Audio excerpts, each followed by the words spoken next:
Thank you for this very kind introduction. And first, I would like to tell you that I know that you were probably expecting to have Mrs. von der Leyen to be ready to speak to you today, but unfortunately, she has been asked to be in Berlin for a very important meeting about Libya.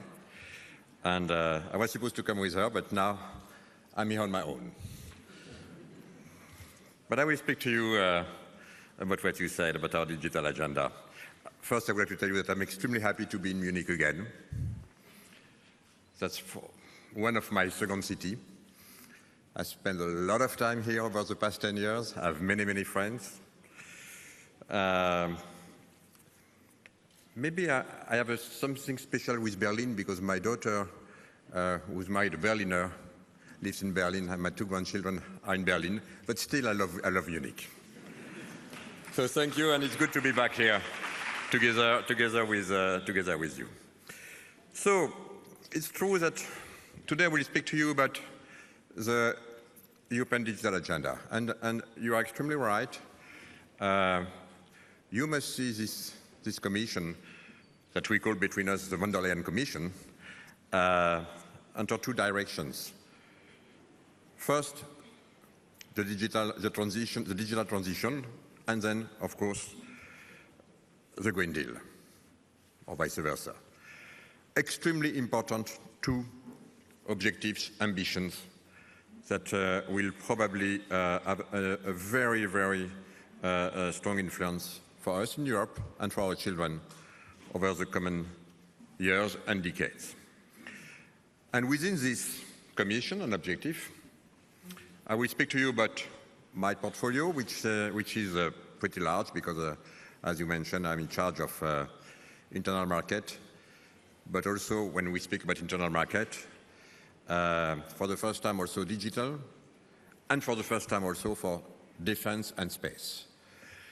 And if you look at what do we have in common within of this huge portfolio, including industry, including services, including tourism, including media, by the way, but what we have in common is definitely data. Data will change everything transversely, and this is what I would like to speak to you about today.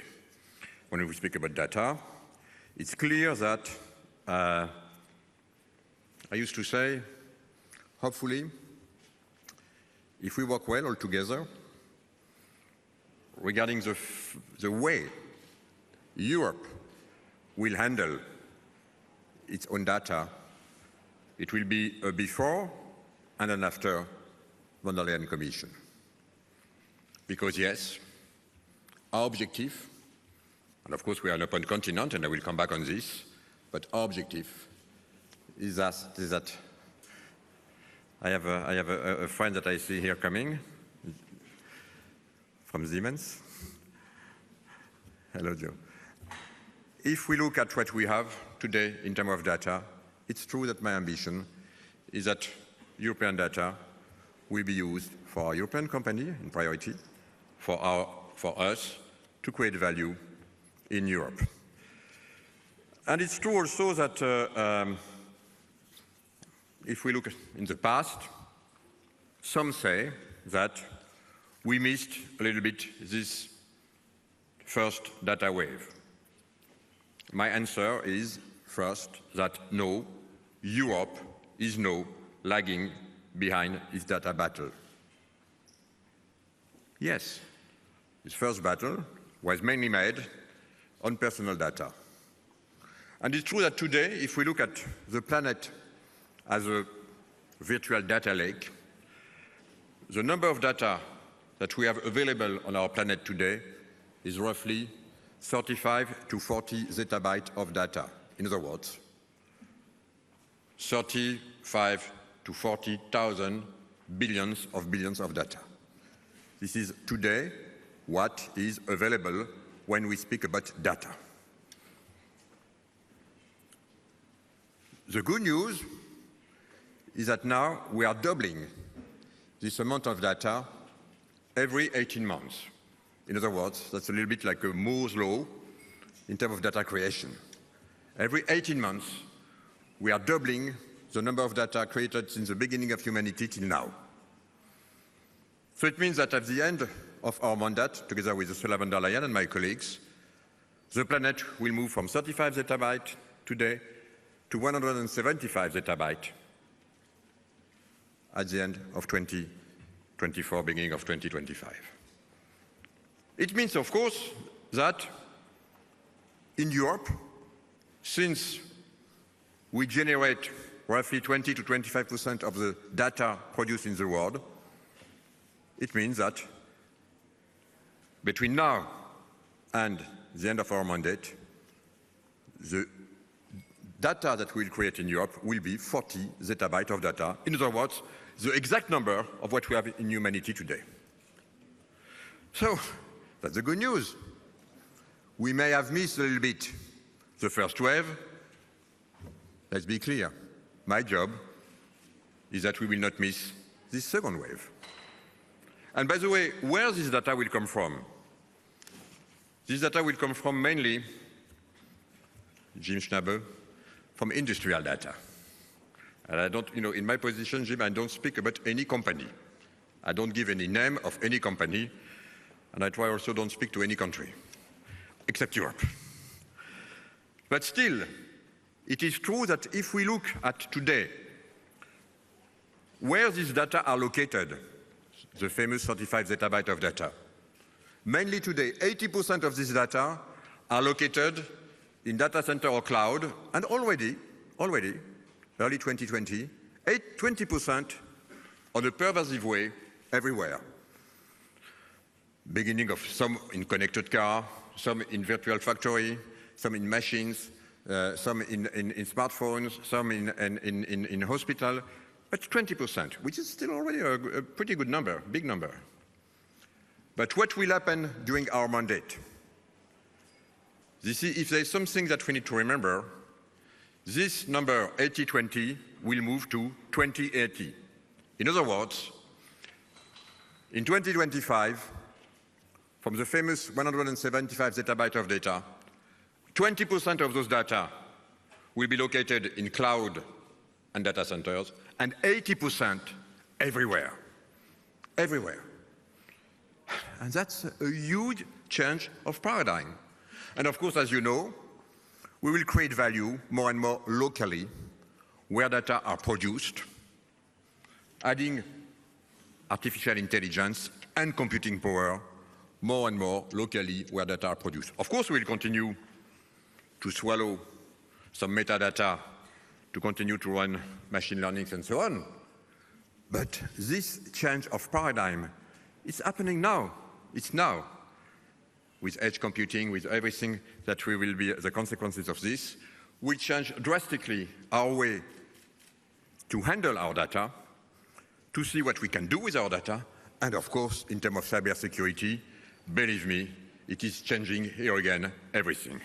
And again, it's our job at the Commission to prepare, together with the member state, of course, this change of paradigm, which is lagging huge opportunities in front of us, as long as we have a clear vision of what we want to do, how we want to behave with our data.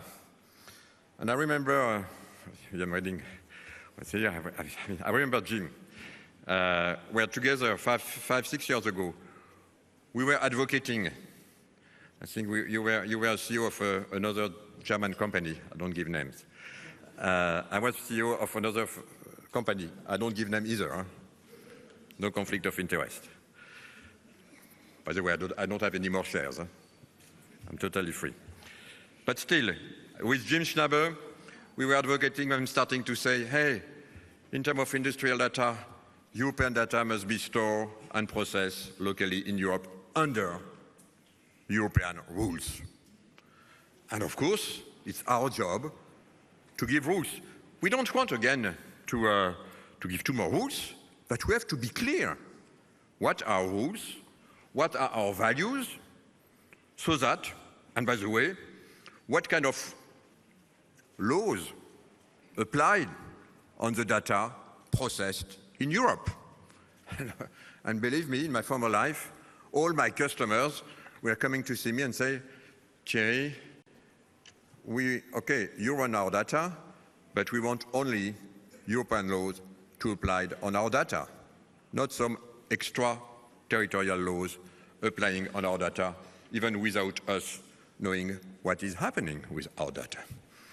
So that's, of course, something that we are working on, and our mission, definitely, in this post-cloud era, 2080, is to define simple rules so that everybody will be comfortable with the way we are using our data, and of course, mainly for our European enterprise, SMEs, startups. Of course, everybody is welcome to come in Europe, but again, you can count on me.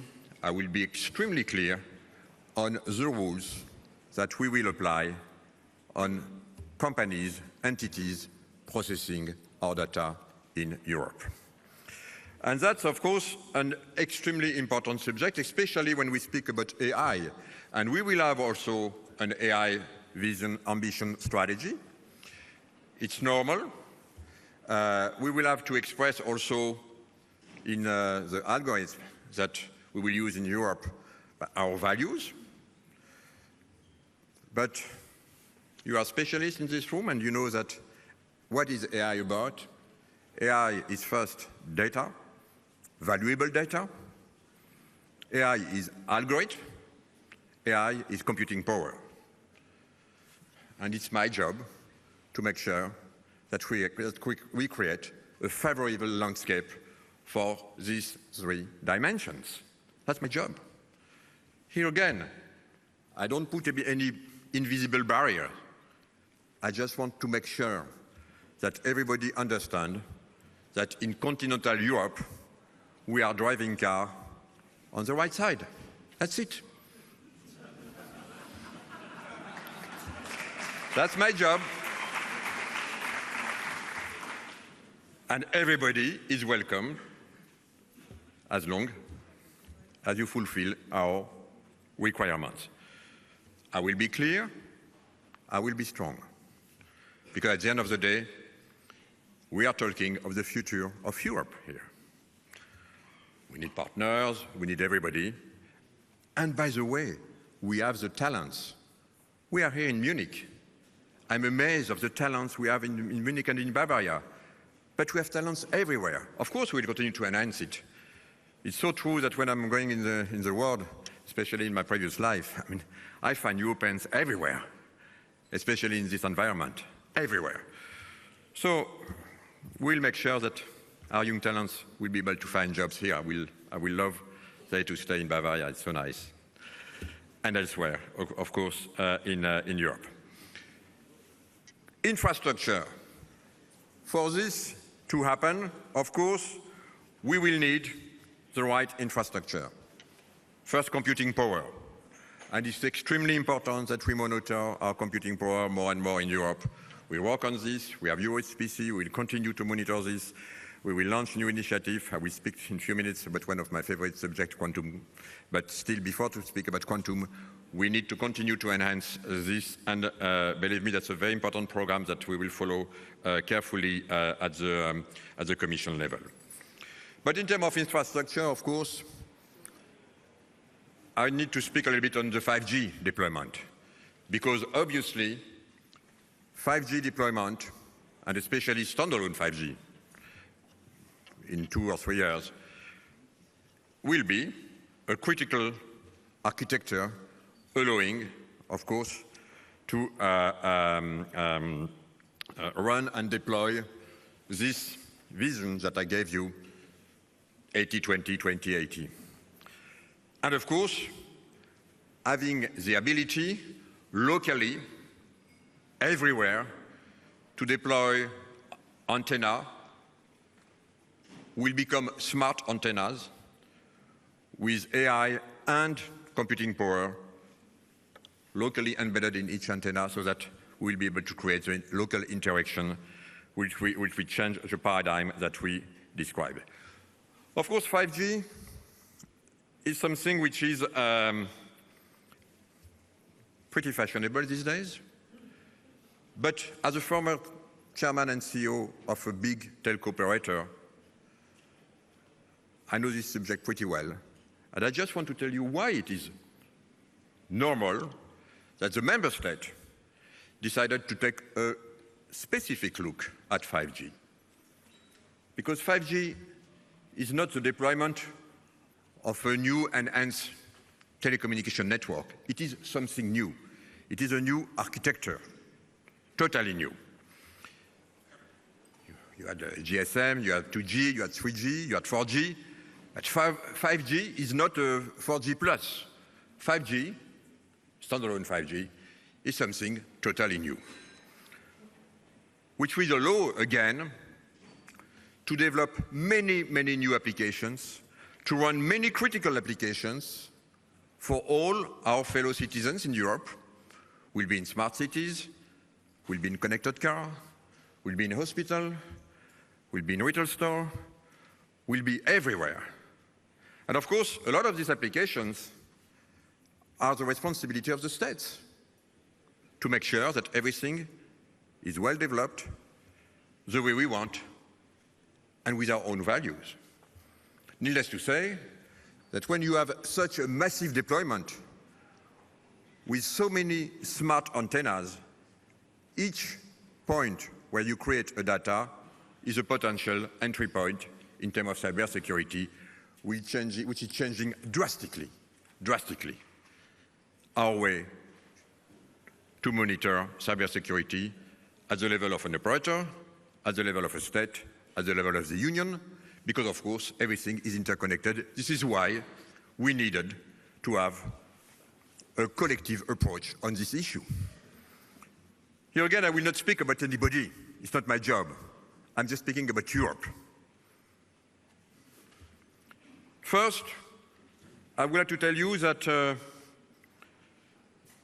I strongly believe that Europe has everything in hands to lead the rest in 5G. And I'm a little bit annoyed to hear that we are late, we are nowhere in Europe, and so on. It is just not true. It is just not true.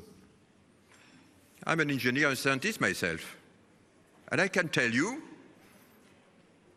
that today Europe owns, control more than 50% of the patents and essential patents of all the 5Gs. More than 50%. China owns 30% and the US 14%. So that's the way it is. That's a fact. So please, just realize that here again, we are leading the rest in terms of innovation and again, decisive patents. And I'm talking of big numbers here. So we have, again, big companies in Europe able to deploy first the non-standalone 5G network, which is what we will see in the next few months, which will give more bandwidth for end-to-end customers, and within 1-2 years, the standalone 5G, where the smart antennas and everything. And this is today available. But what is making 5G, again, different than other deployment is that today, to run full standalone 5G network, the software needed for this are probably one of the more complex and largest software in the planet today. Huge software. Kilometers and kilometers and kilometers of code lines. And of course, first, when you have nothing to compare with the software needed to run a 4G or 3G network, nothing to compare. And of course, when you have such a huge software, first you have also, of course, bugs. And remember that, and I don't say this is done intentionally, but you have bugs. When you have a bug, it's an entry door for people entities, whoever, who may have bad ideas or behavior spirit. But in addition to this, you need to download new releases every 2 weeks, because again, of the size of the software. And then third, we have more than 100 telco operators in Europe. And of course, some will be able to monitor, but few of them, to monitor this huge software and to maintain. But most of them will not have the skills and the ability, and will probably subcontract the whole monitoring of the system to a third-party entity, either a third supplier or a third party. And of course, we want to make sure that this is done under our rules. And Jim, like we said for data, I will favor this to be done in Europe, under European laws. And here again, I'm welcoming everybody. We are welcoming everybody. We just want to be clear, and for this specific deployment, we will have specific rules. It's not me who was saying this. It was first the member states in March 2019 who have decided to collectively discuss together how to handle this new deployment. Fantastic opportunity for Europe, fantastic. Then the Parliament, 2 weeks later, and then both of them and the state member asked the Commission to monitor a discussion between the member state to define what we called between us a toolbox of what should be the checklist, but it will be a demanding checklist regarding the criticality of the deployment of these networks. So a checklist that each country and telco operator should fulfill to make sure that it is compliant with our interests and values. And as you know, a lot of work has been done under the Juncker Commission and will be, and has continued to be done with the new Commission of Ursula von der Leyen. And we will present at the end of this month the result of this toolbox, which will be extremely important for everybody who would like to deploy a 5G network and to make sure that we are all aligned. I repeat, everybody is welcome in Europe, but more and more, we will issue clear rules and everybody will have to fulfill all these rules. I say all. So, wait another 2 weeks and you will have this toolbox, but I'm impressed, by the way, by the work which has been done with the member state. It's the first time, by the way, in our history that we are aligned on a specific subject like this in telecommunication. And again, it's probably because 5G is more than a telecommunication, a pure telecommunication network. So, critical technologies. Critical technologies is what will be next. With such a huge amount of data, we will need more and more computing power. More and more computing power. And here again, I'm fighting so that we'll be able to have our own resources in Europe, which will fulfill, by the way, our needed in terms of power, but also energy. Because as you know, data are consuming a lot of energy. More than 5% of the CO2 emissions worldwide are produced by data centers and so on, so we have to make sure that everything will be reduced in order to fulfill our requirements of being a zero CO2 continent by 2050. Computing power, and this is where, of course, we start to think and to speak a lot. You got already a session here, I think, about quantum and quantum computing. First, quantum. Quantum technologies will be the big story for the next generation. If I was young, I think I will start a startup in quantum for another life. It's absolutely fascinating.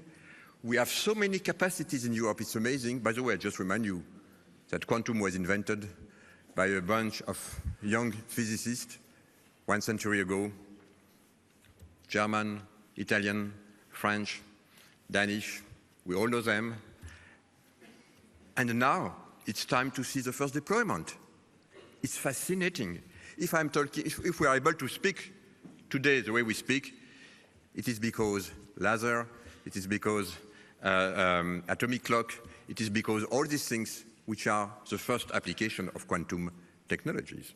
But of course, quantum technologies will probably, I say probably, allow us to have the next generation in terms of computer. I don't say here that we will see within the next 5, 10, 15 years a pure quantum computer.